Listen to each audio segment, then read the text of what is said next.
பொதுவாகவே எளிய மக்கள் வந்து ஈஸியா நம்பக்கூடிய மக்களா இருப்பாங்க. ஈஸியா நம்மளோட கன்னிங்னஸ்க்கு அடிமையாகக்கூடியவங்களா மாறிடுவாங்க. ஏன்னா அவங்களுக்கு பெரிய யோசனைகளோ, இதனால வரக்கூடிய பலன்கள் பத்திலாம் பெருசா யோசிக்க மாட்டாங்க. ஒரு மனிதன் உதவி கேட்கிறான், சரி நம்மள நம்பி வந்திருக்கிறான், செஞ்சுருவோங்கிற மனநிலையில இருப்பாங்க இல்லையா? அந்த ஏரியா இதுல பயங்கரமா டீல் பண்ணப்பட்டிருக்கு அந்த படத்துல. அஃப்கோர்ஸ். அதாவது என்னன்னா, இப்போ நீங்க அந்த ட்ரெய்லர்லயே பார்ப்பீங்க. ஒயிட் பீப்பிள் அதுல வந்து வராங்க. ஸோ அந்த காலகட்டம்ன்றது ரொம்ப ரொம்ப முக்கியமான ஒரு காலகட்டம்.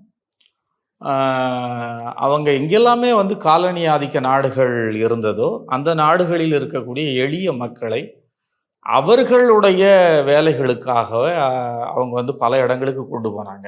டீ பிளான்டேஷன்ஸ், காஃபி பிளான்டேஷன்ஸ், அப்புறமா கரும்பு வெட்டுவதற்கு கூட்டிட்டு போனாங்க. ஆம், அப்புறம் அதே போல வந்து இது மற்ற அந்த மைன்ஸ்